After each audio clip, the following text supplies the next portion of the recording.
miongoni mwa mambo ambayo tunazungumzia pia tulizungumza yani ubaya pia wa makahaba, wale ambao wazinifu wale, mpaka kufikia mtu kazini akafikia daraja ya ukahaba. Tukazungumza pia jana. Leo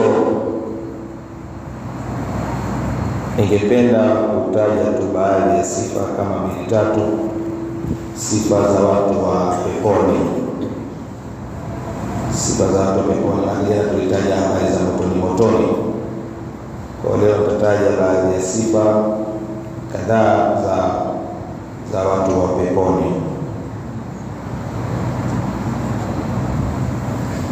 Asema Sheikh Uthaymeen mwanzo wa darasa yake kaanza kwamba kwanza kuhimiza kwamba tujitahidi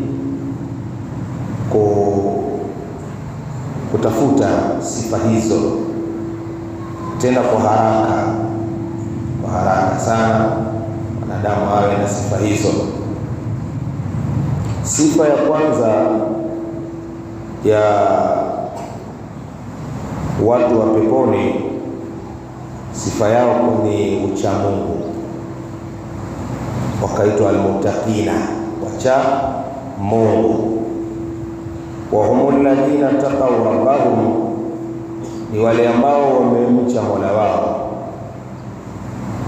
kwa kutekeleza maamrisho ya Mola wao. Yani ucha Mungu ni yule ambaye anatekeleza amri za Allah na akajikanya na makatazo ya Allah,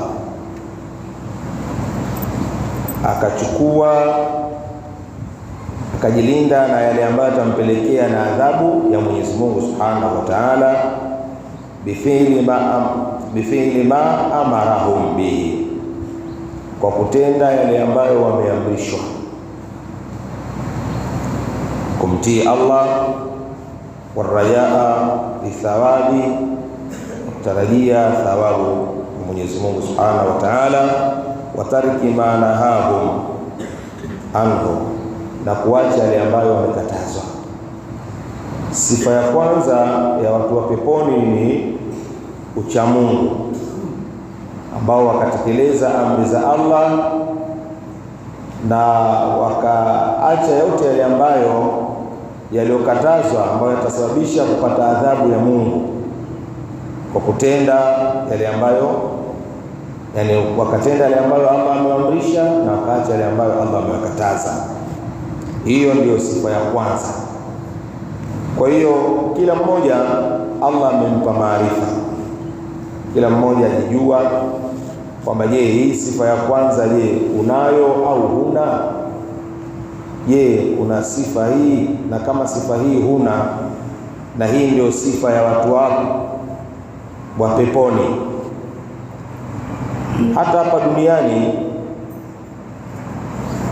kuna baadhi ya sehemu pia mtu una sifa maalum. Hata kwa mfano, hata hivyo sijui ndio mavyuo hivyo nini, siambiwa kwamba si tunapokea mwanafunzi lakini awe na sifa fulani, angalau sio awe na D2 au D ngapi. Kwa hiyo kila sio mambo hata akhira, wacha Mungu wana sifa zao. Kwa hiyo sifa ya kwanza ya cha Mungu ni ucha Mungu. Kwa hiyo wacha Mungu tunaita kwamba almuttaqina. Alwasfu thani, sifa ya pili ya watu wa peponi.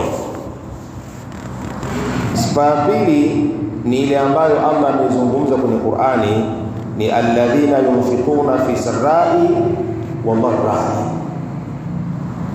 Hawa ni watoaji. Sifa ya pili ya watu wa peponi ni wale ambao wanaotoa,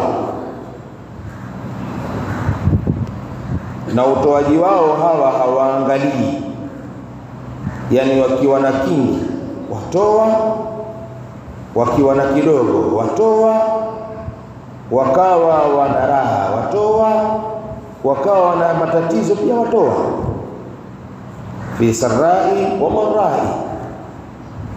Hata kama akawa yeye yuko kwenye hali ya kiraha, basi akaambiwa atoe, kama anacho atoa.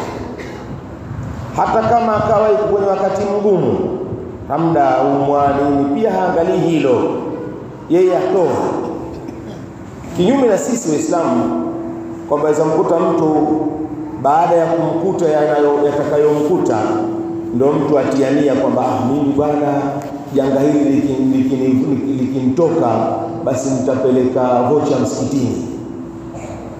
Yaani ana matatizo yamemkumba, janga hili likimtoka hili nitapeleka mafuta msikitini, au janga hili likitoka hili mimi nitatoa sadaka. Kwa hiyo kuna wengine huwa hawatoi mpaka washikwe na matatizo. Kwa hiyo sifa ya pili ya wacha Mungu huwa ni watoaji, basi na kujali tena, ikiwa na kikubwa atatoa, ikiwa na kidogo atatoa. Na katika jambo la kutoa, sio Mungu hakuweka yani kima maalum kwamba ukifika kima maalum ndio utoe. Hayo mambo ya zaka, hayo ni mambo ya zaka haya, kwamba sio ukafikisha sio wanyama wangapi ndio utoe, ukafikisha kiwango gani ndio utoe. Hayo mambo ya zaka. Lakini ama katika kutoa kwa ajili ya Allah, Mola yeye mwenyewe kasema tu, wa anfiqu mimma razaqana, toeni kile ambacho tumewaruzuku. Kwa hiyo inapofika muda wa kutoa, mfukoni kwako usiangalie kwamba mimi bwana sitoi mpaka labda nifiki niwe na 500, 6, 7. Wewe una ahadi na Mungu, hiyo 700 utaifikisha lini? Kwa hiyo kama Allah amekujalia una shilingi 2000, basi toa shilingi 100, 200, 1800 baki nazo. Toa shilingi 500, fanya 500 baki nayo. Kwa hiyo sifa ya pili huwa ni sifa bila kwa peponi ni kutoa. Kutoa, asema hawa, fahum yunfiquna ma umiru, ni wanatoa yale ambayo wameamrishwa katika njia ambazo zilizowekwa. Mina zakati, miongoni mwa kutoa ni zaka, watoa zaka, wasadakati, wanafakati, watoa sadaka, watoa vyakula kwa wale ambao wanaostahili. Tunapozungumza kutoa, sio mpaka iwe hela. Inawezekana ukatoa iwe ni pesa, inawezekana ikawa ukatoa chakula. Kuna chakula unawatoa wagaia wanastahili kupewa, pia ni kutoa. Kwa hiyo sifa ya pili ya watu wa peponi ni kutoa. Kwa hiyo mimi na wewe tutakiwa tujiangalie, sifa hiyo na tunayo? Je, tunatoa pale ambapo Allah tabaraka wa taala ametujalia? Tunatoa. Ukiona kwamba wewe unacho cha kutoa lakini hutoi, basi ndugu yangu watakiwa ufanye marekebisho. Ili uwe miongoni mwa wale ambao ni kutoa, ili uingie katika sifa, katika miongoni mwa sifa za watu wa peponi. Inshallah Mwenyezi Mungu Subhanahu wa Ta'ala atujalie kupata cha kutoa, ili tuweze kutoa, tuingie katika sifa za watu wa peponi. Ama sifa ya tatu ni al-kadhimina al-ghaidha. Sifa ya tatu ya watu wa peponi ni wanazuia chuki. Yani mwanadamu anapokasirika huwa anaweza kuzuia chuki zake. Sifa hizo ni sifa ya tatu hiyo, ambayo kwamba Allah amezungumza kwenye Qur'ani kwamba sifa ya watu wa peponi, miongoni mwa sifa ni wal-kadhimina al-ghaidha, wenye kuchukia chuki zao. Mwanadamu Yani atakiwa pale anapokasirika jitahidi sana kuizuia ile ghadhabu yake. Mtume sallallahu alaihi wasallam kafundisha. Mtume hadithi mashuhuri inasema, ala adullukum ala ashidakum ablakukum bi nafsihi inda al-ghadab. Mtume aliwaambia masahaba wake kwamba je, niwafahamisheni mwenye nguvu? Akaambia ni yule ambaye anazuia nafsi yake pale anapoghadhibika. Yani pale unapoghadhibika pale watakiwa ujitahidi sana, watakiwa ujitahidi sana.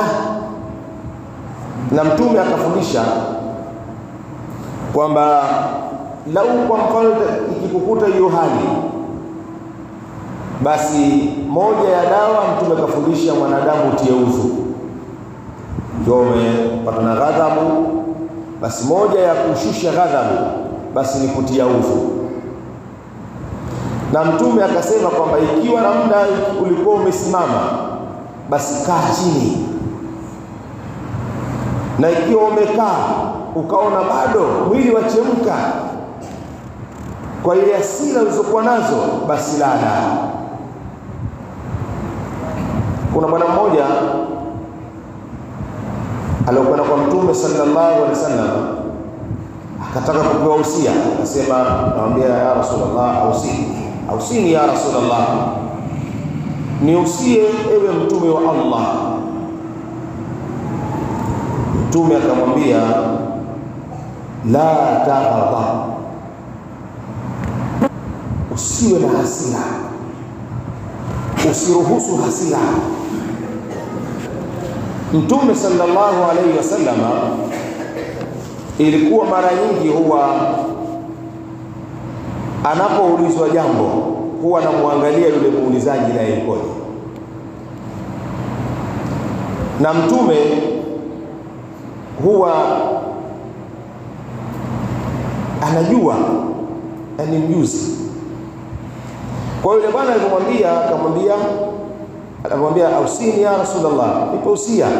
Mtume akamwangalia akaona huyu hana usia, usia wake unomfaa hivi alivyo huyu. Akamwambia la taghdab, usiruhusu hasira, usiwe na hasira. Hadithi yasema faraddada mirara, akarudia mara nyingi yule bwana, ausini ya Rasulullah. Yani aliona kama Mtume bwana, mimi nakwambia unipe usia, waniusia jambo hilo. Akarudia, ausini ya Rasulullah. Mtume hakubadilisha, akamwambia la taghdab. Ili neno waweza kwenda dogo, ujue neno ndo moja tu. Yani yule bwana katoka nyumbani kwake aje amwambia Mtume, ausini ya Rasulullah, nipe usia. Mtume amjibu neno moja tu, la taghdab, usiruhusu hasira. Hasira kwa Kiswahili wasema hasara.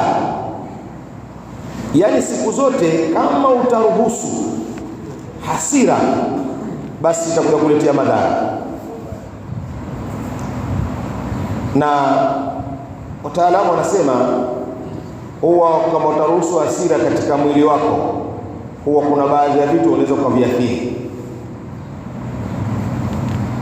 Kwa mfano, unaweza ukasikia kwamba fulani bwana kapandisha pressure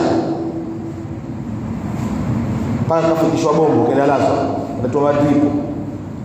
Sasa hata wale madaktari wale akifika kule akikuona ile pressure yako iko juu, aweza kukuuliza kwamba kama ni mzee au ni kijana, akwambia vipi, una mawazo gani? Aweza kuuliza una mawazo gani? Hata wale wataalamu wale walikuwa hospitali waona kama miongoni mwa ule ugonjwa wa pressure, basi miongoni mwa sababu pia ni hasira au ni kuhamaki. Kwa maana kuuliza bwana, vipi, una changamoto gani? Bwana, mimi na changamoto bwana, mwanangu bwana nimemlipia ada lakini shule hataki kwenda. Kwa hiyo kwa kule kufikiria ile ada yako ile, umepandisha hasira mpaka pressure ikaja juu. Labda kuna mtu kakuudhi, ukaruhusu hasira.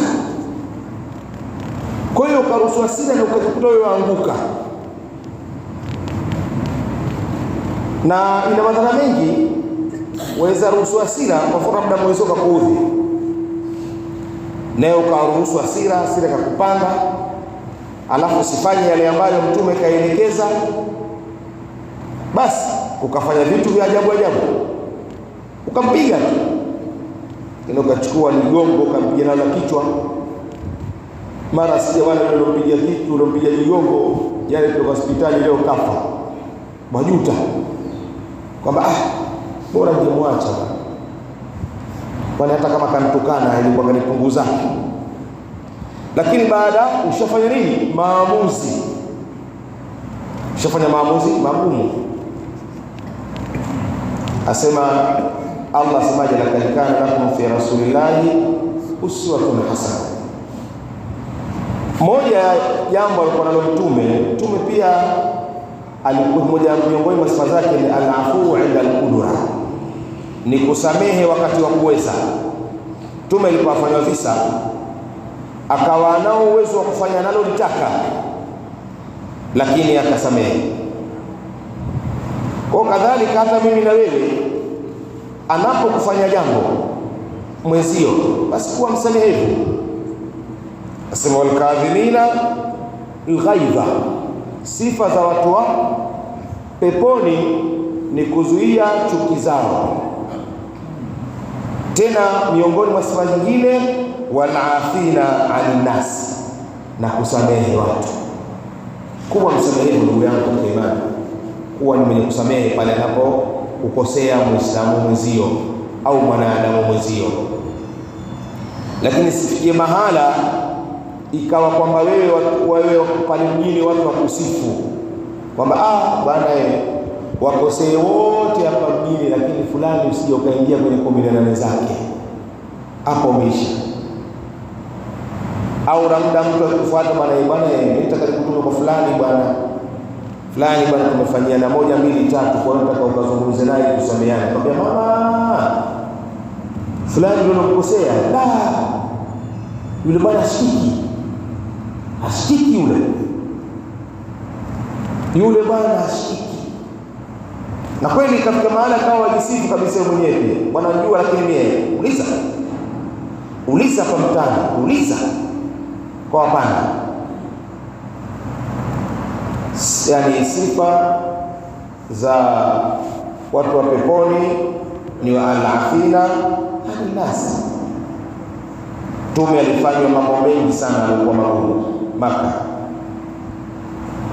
mengi sana, mpaka Mtume sallallahu alaihi wasallam ahama aenda Madina. Basi alipotoka katika kuta za Madina aligeuka akaangalia ule mji, akaenda Madina huko asikitika jinsi ya mabaya aliyofanyiwa na jamaa zake wa Maka. Lakini siku ambayo Allah tabaraka wa taala alimwezesha, alimpa nguvu, yani kurudi au kukamata pale Maka, moja ya jambo ambalo aliwauliza jamaa pale wa Maka, aliwauliza kwamba hivi mwadhania leo nyinyi mtawafanya nini? Yani mwadhania leo mtawafanya nini? Kama vile ambavyo mtu kakuudhi kila siku wamtafuta alafu wamkosa, kila siku wamtafuta wamkosa. Au kuna mtu labda kakuudhi, sasa ukatiania kwamba yule namtafutia sababu yule, alafu siku hiyo ukaja ukawa umeipata ile sababu, waona ukufanya nini? Ya utamwambia bwana wewe kila siku anikimbia, leo umeingia kwenye 18 zangu leo. Kwa hiyo Mtume hakuwa hivyo, aliwaambia watu wa Maka, hivi mwadhani nyinyi leo mimi nitawafanya nini? Kwa sababu mnao uwezo kufanya mtakalo. Kwa jamaa wakajipa moyo wakasema, sisi tuadhani kwamba tufanyia heri kwa sababu wewe ni ndugu yetu. Mtume akasema haya, nimewaacha, yani nimewasamehe. Kwa hiyo tutakiwa tumwige Mtume yani tusiwe wakali, tusiwe ni watu wanongwa pale ambapo Muislamu mwenzio au mwanadamu mwenzio kufanya jambo, basi wewe ukawa ndio umelipata hilo. Kwa hiyo sifa nyingine za watu wa peponi ni kuzuia chuki zao. Sifa nyingine kuwa na usamehe, yani wasamehe, wenye kusamehe.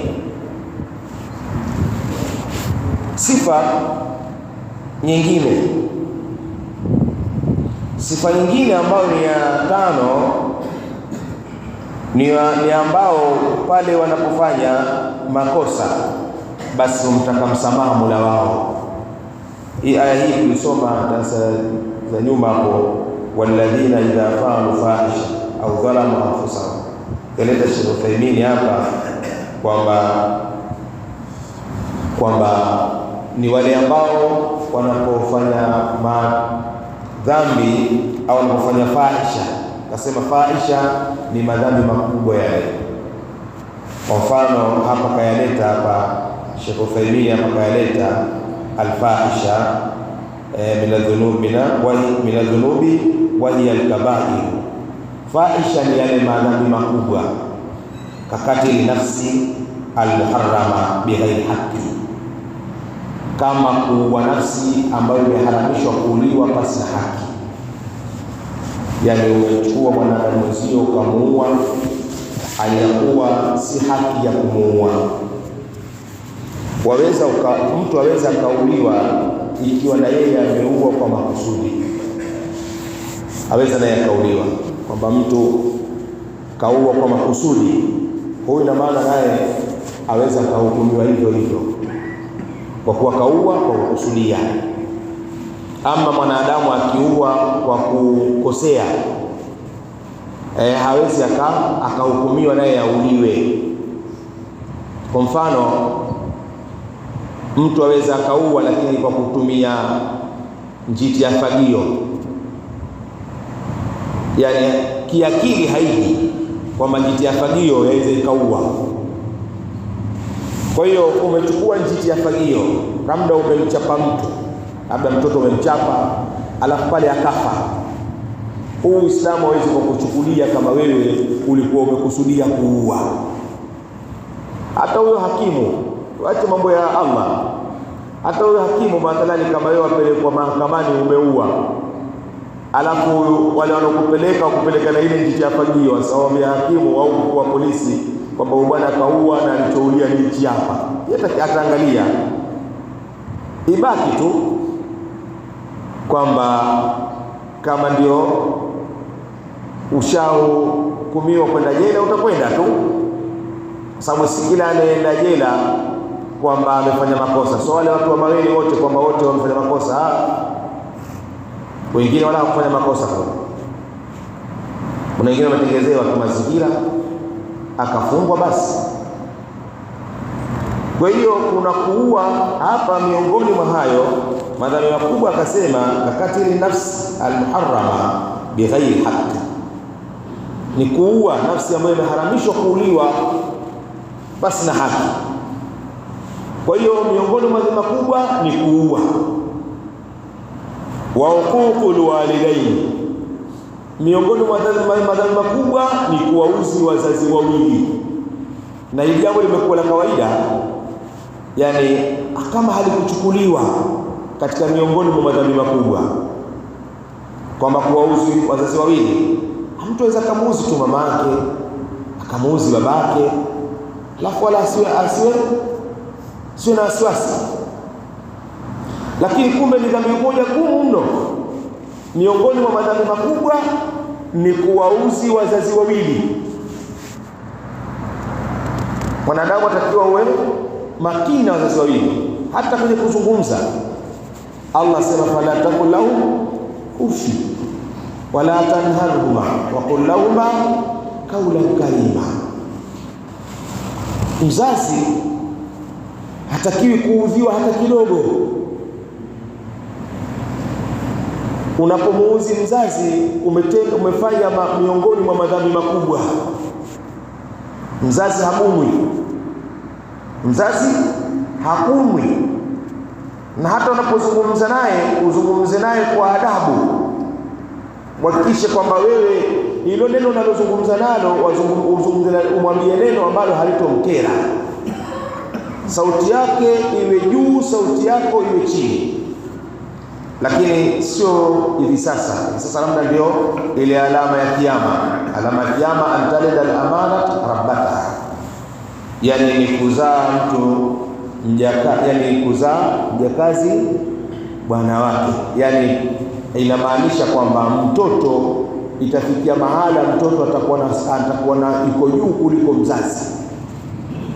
Yani mtoto yuko juu kuliko mzazi. Sasa wazazi waogopa mtoto. Mzazi sasa hivi waogopa mwanae.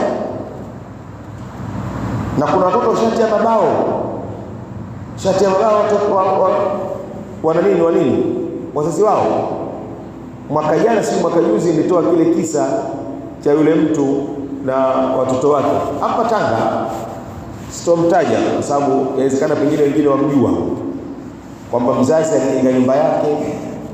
Alipojenga nyumba yake basi akaishi, lakini ile akamwacha yule mama watoto wake. Baada ya kumwacha watoto wake akaenda kaoa mke mwingine.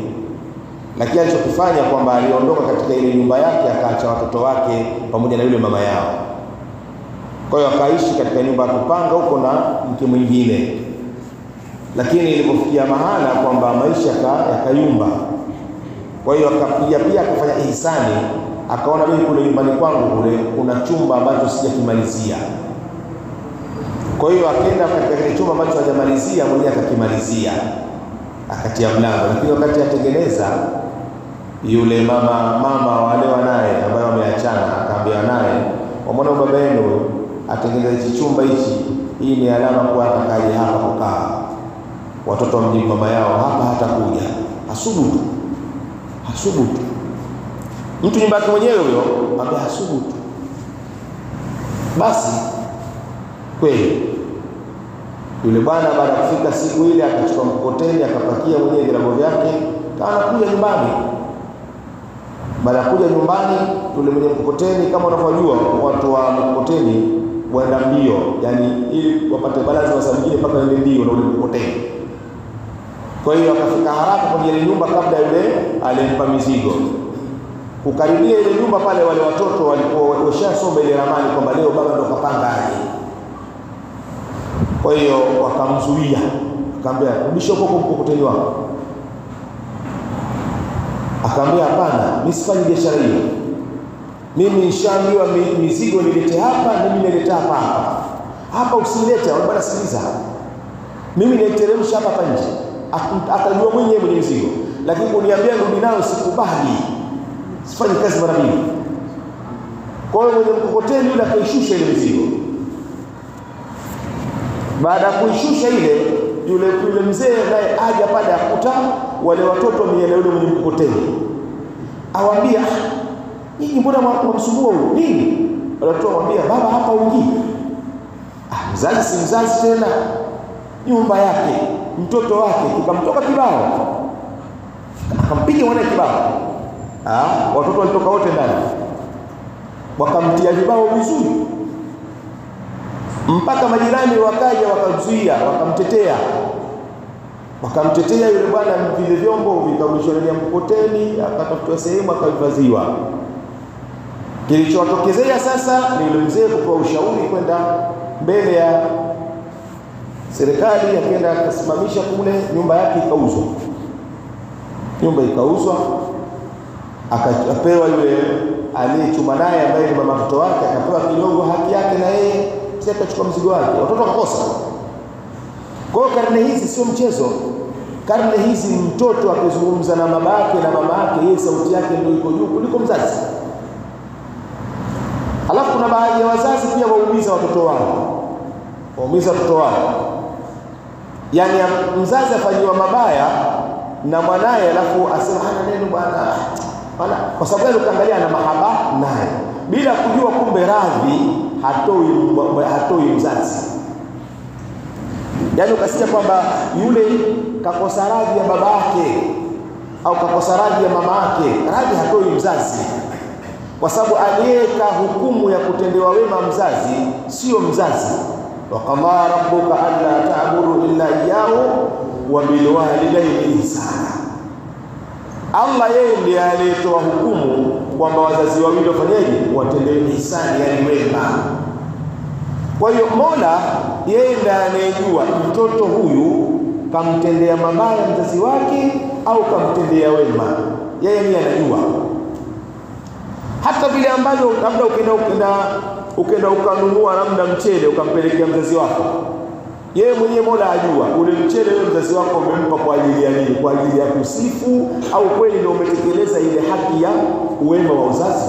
Kwa hiyo ukimtendea wema mzazi, ukimtendea mabaya mzazi, hata kama yule mzazi hatoinua mdomo, yeye Allah anaangalia kile kiwango alichomfanyia. Allah mwenyewe akiamua ndio anakuachia radhi. Kwa hiyo mzazi akupenda akupendi, katamka hakutamka, yeye Allah ndiye anayetoa radhi, sio mzazi. Kwa akasema wa uququl walidaini, miongoni mwa madhambi hayo makubwa yalikuwa ni fahisha, ni kuwausi wazazi wawili. Miongoni mwa madhambi makubwa wa akilu riba, na kula riba.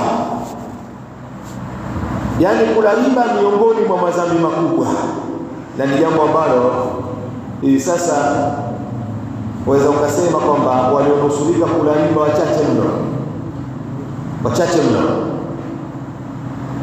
kwa sababu waweza kutana na nyumba ima baba au mama ndio hayuko kwenye mfumo wa kiriba, kama au wezekana pengine wote, sababu kuna baadhi ya kina baba huwa wanajificha, waambia wake zao kwamba kachukue bwana.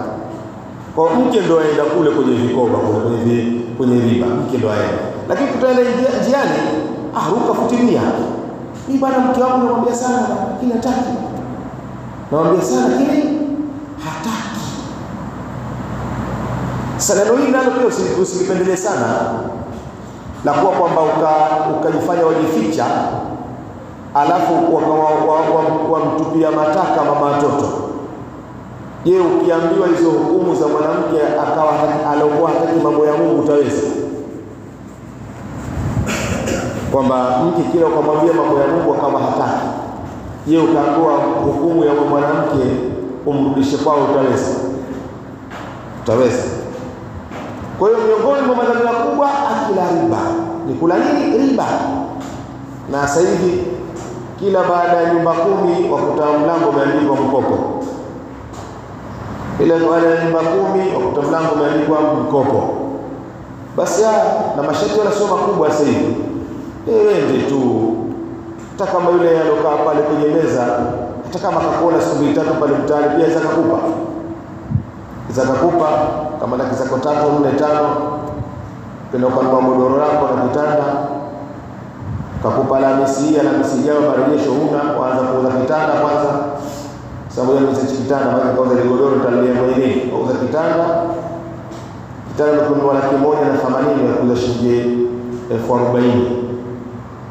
Sababu Allah alipotangaza kwenye Qur'ani kwamba Allah atainyima baraka mali ya riba na ataitia baraka mali inayotolewa nini? Sadaka. Kwa hiyo akunyongeza taratibu. Kwa hiyo miongoni mwa madhambi makubwa ni kula riba. Wa akli mali yatimi, na kula mali ya yatima. Ukila mali ya yatima, miongoni mwa madhambi makubwa ni kula mali ya yatima. Kama umeachiwa yatima, ndugu yangu, chunga mali yake. Allah asema hakika mwenye kula mali ya yatima anajaza katika tumbo lake moto wa jahannam. Watawali yaumi zahafi, na kukimbia siku ya vita. Watu kwenye vita kwa ajili ya dini, wewe wanakona. Miongoni mwa madhambi makubwa ni kukimbia siku hizo.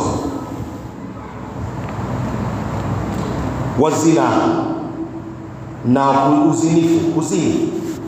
Miongoni mwa fahisha, madhambi makubwa ni kuzini. jambo ambalo siku hizi limekuwa la kawaida, na kama hunalo wachekwa,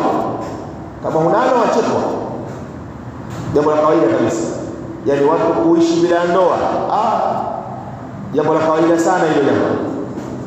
Na mtu vile vile kwamba akaambiwa kwamba wewe fulani demu wako au raha, kamuuliza kijana kwamba bwana, nasikia yule mtoto yule, nasikia ngoma yako ile. Sasa mambo nani aliyecheka, man adnaba wa huwa yamhaq dakhala an-nara wa huwa yabki. Wewe watawaambiwa mzinifu afu acheka.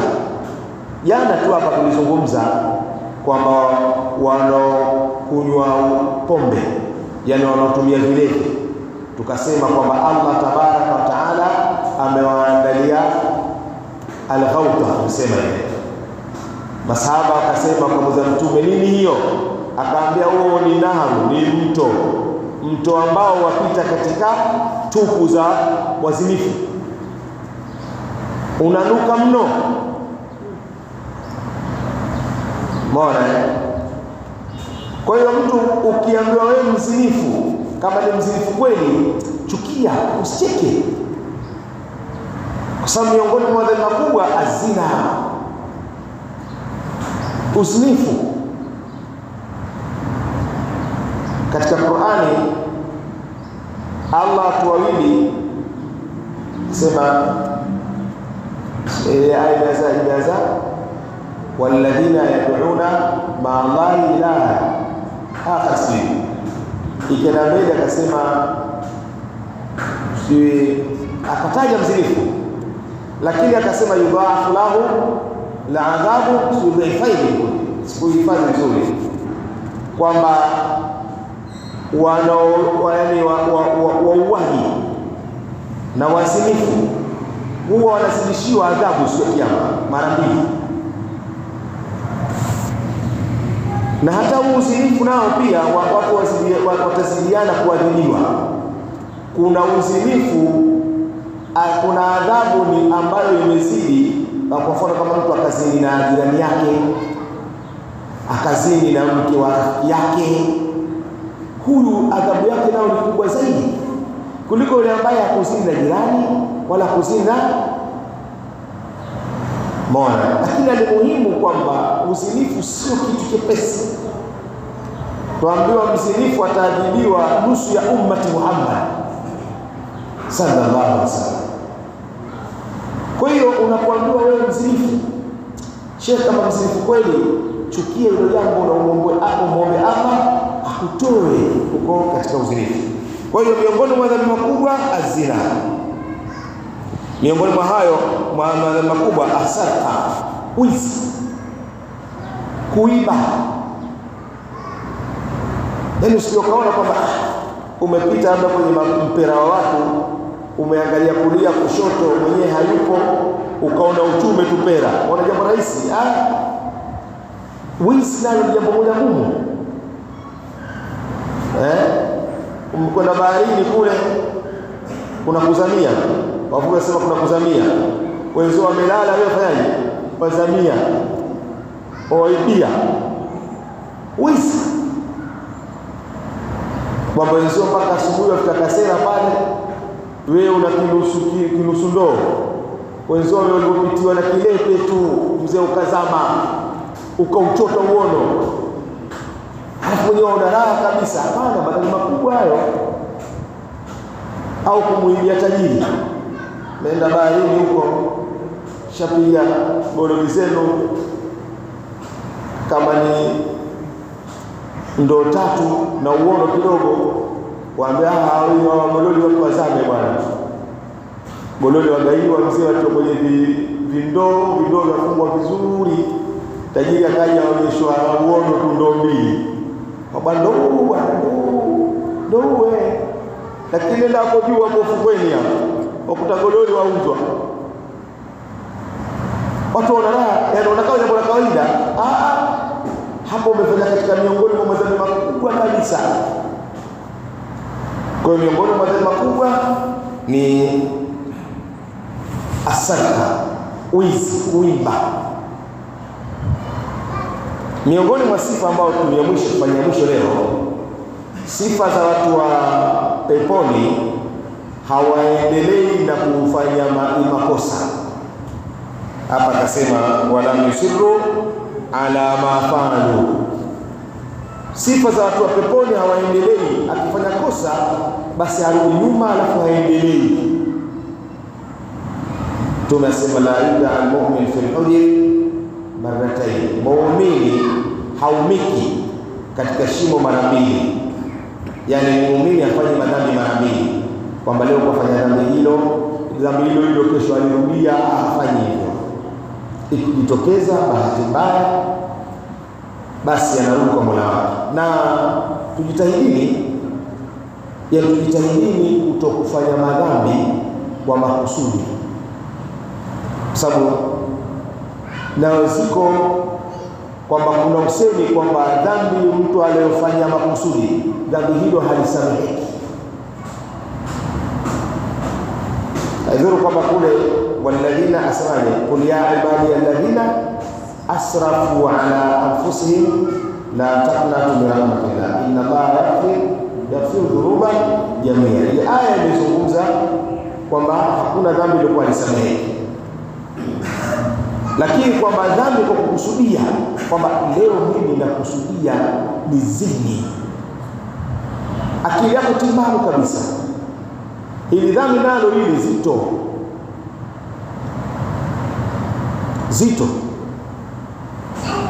Mwanadamu atakiwa kufanya jambo la dhambi basi na budi,